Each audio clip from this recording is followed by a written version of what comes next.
প্রথম কথা হলো, সেন্সাস শুরু হচ্ছে এপ্রিল মাস থেকে। যাচাই না করে সেলফ ইনুমেরেশনের তথ্য আপলোড নয়, মানে যাচাই হচ্ছে না, কোনো তথ্য রকম ছাড়াই এগুলো আপলোড হবে না। তাই আগামী এপ্রিল থেকে শুরু হতে চলেছে সেন্সাসের গৃহ গণনা, অর্থাৎ আগেই বলা হয়েছে যে এগুলো গণনা করা হবে। আচ্ছা, এখানে কি এসআইআর যাদের নাম ডিলিট হয়েছে, যেটা আন্ডার আইডেন্টিফিকেশন বা যাদের ডাইরেক্ট ডিলিট হয়েছে কোনো রকম লিঙ্ক না থাকার কারণে, তো তারা এখানে কি সেটা ফর্ম ফিল আপ করতে পারবে। এই পর্বে দেশের নাগরিকরা কে কি অবস্থায় বাস করছেন তা নথিভুক্ত হবে। বাড়ি নিজের নাকি ভাড়া, কিসের রান্না হয় এবং এইসব তথ্য জানানো হবে। এবং এই সেন্সাস 2026 এপ্রিল মাস থেকে চালু হচ্ছে। দেখা যাক বন্ধুরা কি কি বলা হচ্ছে এখানে। 1 এপ্রিল থেকে শুরু চলেছে সেন্সাস জনগণনা। এই পর্বে দেশের নাগরিকরা কে কি অবস্থায় বসবাস করছেন তা নথিভুক্ত হবে।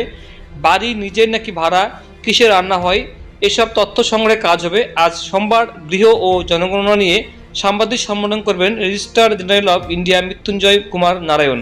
এবারের সেন্সাসে নাগরিকদের অনলাইন ফর্ম পূরণের বিষয়টি সম্পূর্ণ নতুন, অর্থাৎ এই প্রথম হচ্ছে ডিজিটালভাবে ফর্ম পূরণ করতে হবে, যেখানে আপনাকে 36-35টি প্রশ্ন করা হবে। যে প্রশ্নের উত্তর দিতে হবে বন্ধুরা। তার জন্য সেলফ ইনুমেরেশন পোর্টাল খোলা হচ্ছে। এবারের সেন্সাস হবে সম্পূর্ণ ডিজিটাল, অর্থাৎ আপনি ঘরে বসেই নিজেই অনলাইনে ফর্ম ফিল আপ করে এই ডিজিটাল ফর্ম ফিল আপ করতে পারবেন। তৈরি হবে একটি বিশেষ অ্যাপও, অর্থাৎ মোবাইল অ্যাপের মাধ্যমে করতে পারবেন। গণনাকারী বা ইনুমেরেটররা নিজের স্মার্টফোনেই তা ডাউনলোড করে নিতে পারবেন, অর্থাৎ সেটার কপিটা। ইংরাজি, হিন্দির পাশাপাশি বাংলা সহ 14টি আঞ্চলিক ভাষায় 33টি প্রশ্ন করা হবে। দেখুন এখানে বলা হয়েছে বন্ধুরা 33টি প্রশ্ন করা হবে মোট। এই 33টি প্রশ্নের উত্তর আপনাকে কিন্তু দিতে হবে। সেলফ ইনুমেরেশন ফর্মে পূরণ করা তথ্য চোখ বুঝে বিশ্বাস করবে না registrar general of India. Online form পূরণ করলে তা আপলোড হবে না। ফর্ম পূরণের পর মিলবে 11 ডিজিটের একটি আইডি নাম্বার, অর্থাৎ আপনি যখন ফর্মটা ফিল আপ করবেন, ফর্ম ফিল আপ করার পরে একটি 11 ডিজিটের আইডি নাম্বার দেওয়া হবে, যার শুরুতে এইচ লেখা থাকবে, অর্থাৎ হাউস হোল্ড। এরপর গণনাকারী তাকে তাকে জানাতে হবে সেই আইডি, অর্থাৎ যখন বাড়িতে এজেন্ট আসবে আপনার বাড়িতে, প্রথমে আপনি অনলাইনে ফর্মটা ফিল আপ করে দিলেন।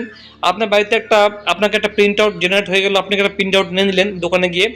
এরপরে সেটা আপনাকে নিয়ে রেখে দিতে হবে। বাড়িতে অফিসাররা আসবেন, সেটা আপনার কাছে দিতে চাইবে, সেটা আপনি দেখাবেন এবং সেটা তারা কিন্তু যাচাই করবে। সেই নাম্বারটা দিয়ে তাদের কম্পিউটারে যাচাই করবে, অনলাইনে যাচাই করে সব কিছু খুলে দেখবে, তারপর সেটি কিন্তু আপলোড হবে ফাইনালি। 2টি পর্বে চলবে সেন্সাসের জনগণনা। আগামী সেপ্টেম্বর মাস পর্যন্ত গৃহ গণনা হবে। কার বাড়িতে কি আছে, জীবনযাপন কেমন, কীভাবে চলছে, কি কাজ করছে, বাড়িতে মহিলা পুরুষ কজন আছে। পরের পর্যায়ে আগামী 2027 সালের ফেব্রুয়ারিতে জনগণনা বা সেন্সাস করা হবে। 2027 সালের ফেব্রুয়ারি মাসে, মানে আগামী বছরেই। পশ্চিমবঙ্গ সহ 5টি ভোটমুখী রাজ্যে নির্বাচন মিটে গেলে তবে শুরু হচ্ছে সেন্সাসের কাজ। প্রতিটি রাজ্যে নিজের মতো করে 30 দিনের সেন্সাসের কাজ শেষ করতে পারবে। যে রাজ্যে যখন শুরু করবে তার 15 দিন আগে সেলফ ইনুমেরেশন ফর্ম পূরণের কাজ শুরু হবে। গণনা কাজ সহজ তথা দ্রুত করতে কেন্দ্রীয় কর্মচারীদের অনলাইনে ফর্ম ফিল আপ এবং সেলফ ইনুমেরেশন করার দেশের নির্বাচন কমিশন সব মন্ত্রক সেই মতো উদ্যোগ নিচ্ছে। কীভাবে ফর্ম পূরণ করতে হবে তার শীঘ্রই ট্রেনিংও দেওয়া হবে।